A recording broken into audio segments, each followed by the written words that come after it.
Oi, pessoal, tudo bem? Bom dia. Espero que esteja tudo bem com vocês, não é isso? Vamos para mais um Mega Super Ultra Encontro. Vamos dar continuidade, né, à nossa empreitada, né, gente, ao Enem. E estávamos falando na aula passada, né, no governo de Epitácio Pessoa. A gente falou da Semana de Arte Moderna, não foi isso? E agora nós vamos, nada mais, nada menos, para o governo de Arthur Bernardes. Mineiro, né, gente? Arthur Bernardes. Foi um governo, né, que a maior parte do seu mandato ele, ele esteve sob estado de sítio, onde ele decreta prisões, censura à imprensa, repressão policial. Inclusive, né, vai ser no governo dele que vai ser iniciado o movimento tenentista, né? Aqueles levantes militares contra a ordem política oligárquica, que nós vamos ver aqui dentro em breve. Então, professor, quer dizer que foi um governo com forte restrição à imprensa, um governo com forte repressão à imprensa. Revoltas de civis, principalmente militares, intensifica-se o tenentismo. Professor, nós vamos ter a revolta dos 18 do Forte Copacabana, nós vamos ter a coluna Presta, nós vamos ter a coluna Paulista. Tudo isso aí foram manifestações. E olha, se a gente puder destacar ainda a questão do movimento operário, que era de sempre, fazendo aquelas reivindicações de melhores salários, melhores condições de trabalho, não é isso? Redução da jornada de trabalho, essa coisa toda. Professor, foi nesse governo, né, gente, que vai ser criada a Aliança Governadora, né? Aliança Libertadora, perdão. Essa aliança, né, libertadora vai ser criada para combater a política do café com leite. Show de bola? Então, professor, o que esses caras defendiam? Eles defendiam a reforma política, eles defendiam o voto secreto obrigatório. Eram essas, né, as principais reivindicações dentro desse contexto. A oposição ao governo, ela era baseada nisso. Então, professor, nesse combate nós vamos ter a criação, inclusive, né, gente, de partidos republicanos, como o Partido Republicano Mineiro, né, gente, e o Partido Republicano Paulista. Eram os partidos, né, gente, que até então dominavam o cenário político nacional. Aí, de repentemente, né, aparece uma oposição. Essa oposição vem, né, gente, a partir de 1926, com a fundação do Partido Democrático, onde eles reuniam setores intelectuais, empresariais, tentavam, né, gente, realizar mudanças aqui no cenário político nacional. Resumidamente, né, havia revoltas intensas aqui dentro desse contexto. Vamos agora analisar a famosa Revolução de 1923 no Rio Grande do Sul, ou a famosa Revolta Gaúcha, né, de 1923. Quinta vitória, né, gente, consecutiva de Borges de Medeiros como presidente do estado do Rio Grande do Sul. Queria nada, né, gente? Vai ser por isso que vai ser criada essa reação republicana, né, gente? Gaúchos, baianos, pernambucanos, todos, né, gente, formavam uma oposição, defendendo, né, gente, a candidatura tanto do Nilo Peçanha, né, e eram contra aí mais um mandato do Borges de Medeiros. Assis Brasil, oposição, né, apoiava Arthur Bernardes e quer apoio contra os Medeiros. Conflitos políticos armados até a assinatura do Acordo de Pedras Altas. Borges de Medeiros no poder. Show de bola. Então, professor, o que foi esse Pacto de Pedras Altas? Houve, né, gente, inclusive, uma Constituição Gaúcha. A Constituição Gaúcha ela foi reformulada e ficava proibida a questão das reeleições a presidente do Estado. Foi assim, né, gente, que acabou aqui esse contexto. Então, mais uma aí para o governo do Arthur Bernardes, né, decidir. Pessoal, nós estamos na década de 20, né, meados da década de 20. Se a gente prestar atenção, novos personagens começam a entrar no cenário político, no cenário econômico nacional. Nós vamos ver que desde 1920 até então que a gente estudou, esses governos eles vão priorizar uma economia agroexportadora. Mas, né, gente, grupos ligados à industrialização e urbanismo começam a aparecer. Que grupos são esses? Uma burguesia industrial, a classe média urbana, o operariado. E, né, gente, os imigrantes italianos chegam, né, e apresentando ideias anarquistas, apresentando ideias comunistas. Então, quer queira ou não, o Brasil está num processo amplo de quê? De mudança. O Brasil passa por mudanças severas em meio a esses o quê? Presidentes. Show de bola? Pessoal, nesse contexto, nós vamos conhecer o movimento tenentista. Que foi o movimento tenentista na sua essência? Preste muita atenção. O movimento tenentista, ele vai aparecer mais ou menos aí na década de 1920. E, professor, como é que vai acontecer isso aí? Esses levantes militares contra a ordem oligárquica, contra a política oligárquica, vão fazer eles defenderem outras coisas. Mas que outras coisas eram essas, professor? Voto secreto, reformas políticas e sociais e o fim das fraudes eleitorais. Foi por isso, né, que vai aparecer com força essa marcha dos 18 do Forte. Professor, o que foi isso? Preste atenção. Em julho de 1922, nós vamos ter aí uma campanha eleitoral para a presidência da República, onde vão concorrer dois candidatos. O Arthur Bernardes, né, apoiado pelo governo Epitácio Pessoa, e o Nilo Peçanha, né, que era apoiado pelas oligarquias, setores descontentes da sociedade. Show de bola? Então veja bem o que vai acontecer dentro desse contexto. Vai aparecer um cara chamado Epitácio Pessoa, presidente do Brasil até então, em meio a esse governo aí do Arthur Bernardes. E ele, com raiva do exército, né, com raiva do movimento tenentista, ele vai nomear um civil chamado Pandiá Calógeras para o Ministério da Guerra. Professor, isso aí era um despautério, era para envergonhar qualquer membro do exército, era. E, né, gente, claro, né, o exército não vai ficar muito feliz com isso. Em outubro de 1921, um jornal chamado Correio da Manhã, ele vai divulgar o conteúdo de cartas supostamente escritas pelo candidato oficial à presidência da República. E, afinal de contas, quem era esse cara? Era o Arthur Bernardes. E o que dizia nessas cartas? Acusações ao exército, ofensas ao Marechal Hermes da Fonseca, ex-presidente da República, né, gente? E era atual presidente do Clube Militar. Então, o professor quer dizer que estavam trocando farpas, né? Os militares e o presidente da República. Março de 1922, o que vai acontecer? Arthur Bernardes vence as eleições.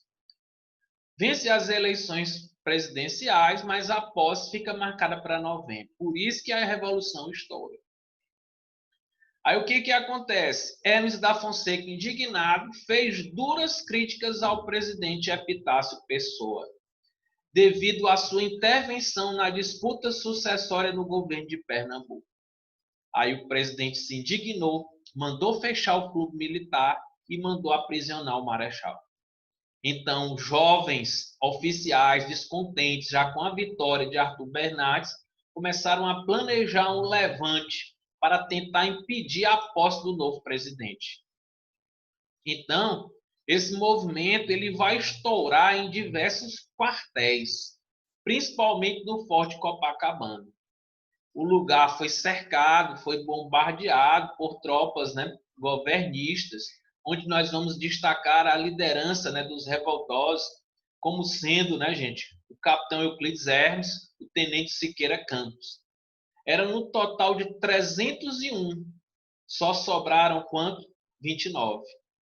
Depois, vamos ter só 17, contando com o civil, né, gente? O engenheiro Otávio Corrêa. Professor, como é que vai ser isso? O movimento se enfraquecia cada vez mais. Os militares saíam, né, do quartel, pediam para não participar mais do movimento. Mas o Siqueira Campos, né, gente, o Euclides Hermes, vamos lá, vamos vencer, vai dar certo. E o que vai acontecer? Eles, quando ficaram com um número bastante reduzido, eles criaram a ideia de que iam pedir ajuda para o povo, para tirar do comando do poder o presidente da República.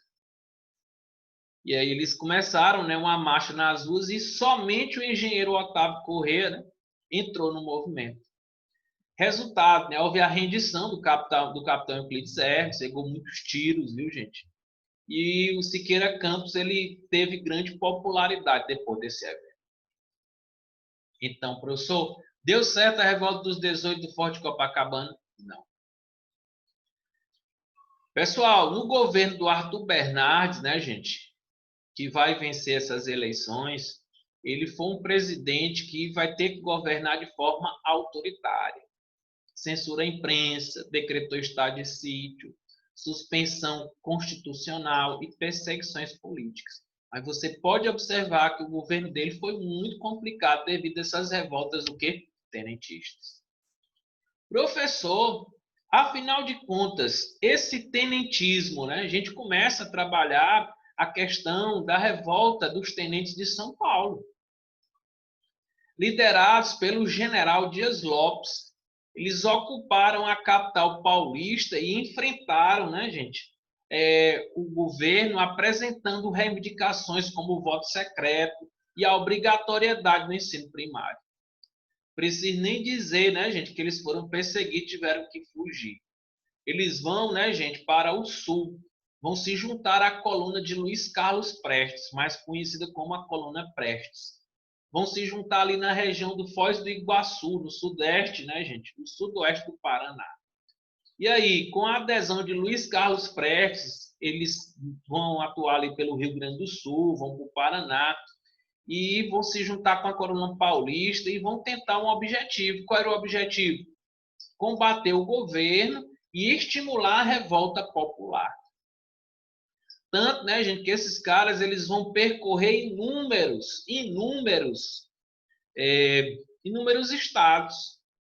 E você vai observar aqui nos mapas em que se deflagra a execução desses 24 mil quilômetros, vocês vão ver que eles vão sempre se afastar dos grandes centros. Por quê, professor? Porque eram lugares que eram extremamente guardados, né, gente? Bem guardados pelo governo. Então não dava para eles combaterem. Então eles iam para os lugares mais afastados e tentavam corromper a população. Professor, é verdade que a coluna Prestes chegou a atuar aqui no Piauí? Foi. Tem casos, né, gente, que ali na região de Monsenhor Gil eles fizeram um acampamento. Então, eles percorreram, né, mais de 24 mil quilômetros e chegou a contar com até 1.500 homens. Eles vão encontrar refúgio não mais no Brasil, eles vão encontrar refúgio na Bolívia. Então, professor, o movimento que vai se dividir, né, gente, a partir de 1927, com o fim do governo de Arthur Bernardes, o movimento moralizador perde o alvo. E um grupo, né, queria mudanças sociais, o outro aliou-se a elites regionais. Então, não deu certo a coluna Prestes. Show de bola?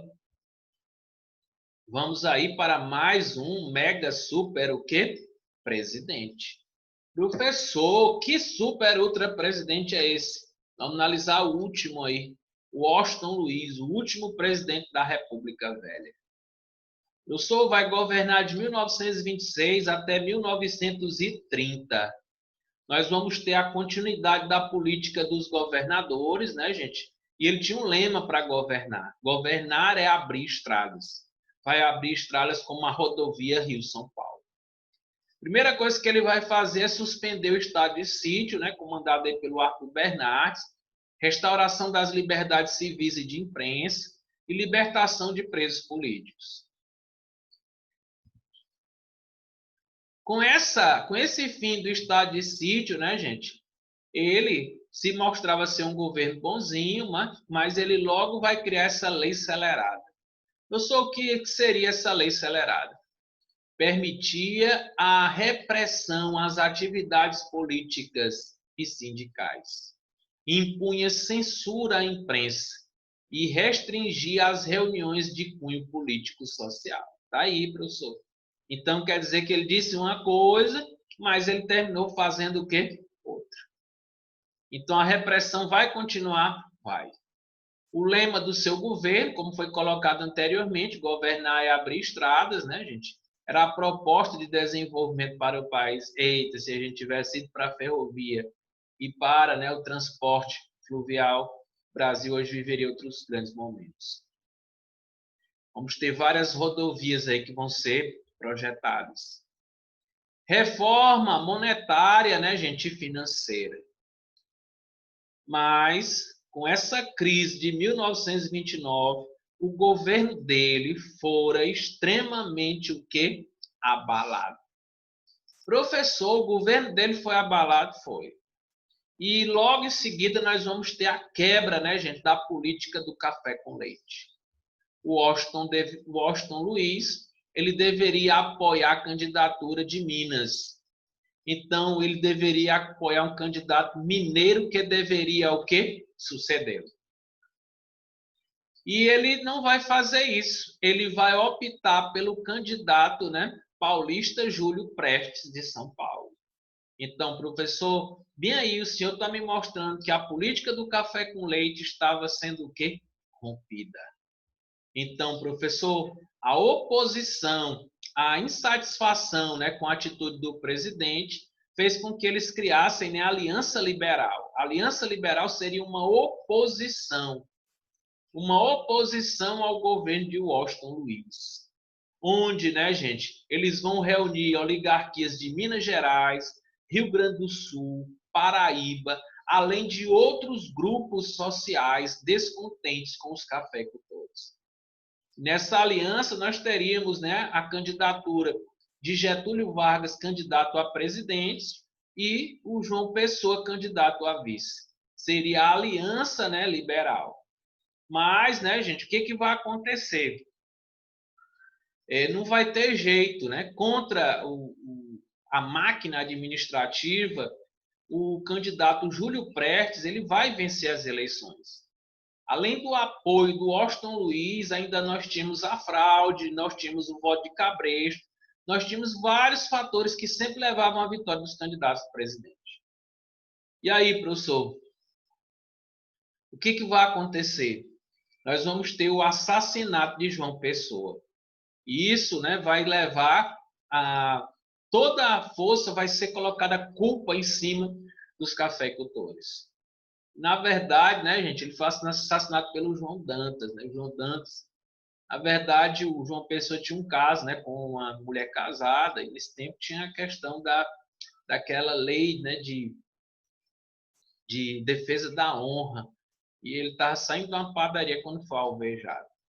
Mas, né, gente, isso fez com que se criasse um movimento político para, né, acabar com essa política do café com leite. Esse movimento vai se chamar de Revolução de 1930. Movimento político-militar que pôs fim à república, o quê? Oligárquica. Foi esse, né, gente, o contexto da briga aí do governo do Washington Luiz. Então, o que vai acontecer, professor? Minas Gerais, Rio Grande do Sul, todo mundo estava aí apoiando, né, a liderança de Getúlio Vargas. Nordeste do Juarez Távora. Então, professor, quer dizer que a figura de Washington Luiz estava muito complicada para governar? Estava. O Washington Luiz, gente, ele vai terminar sendo deposto devido a esse controle político que estava acontecendo no Brasil. E em seu lugar vai ser criada uma junta pacificadora, composta por Tasso Fragoso, Mena Barreto e Isaías de Noronha. Só que esses três caras não vão aguentar a pressão do poder. Getúlio Vargas vai assumir, vai tirar os, né, gente, do comando e vai assumir sozinho. Então, professor, a partir daí começa, né, o governo de Vargas. Começa uma nova república. Adeus, República Velha. E vamos para a República, vamos para a Era Vargas. 15 anos no comando e no poder. Show de bola? Pessoal, foi um mega prazer estar com vocês. Até o nosso próximo encontro. Show de bola?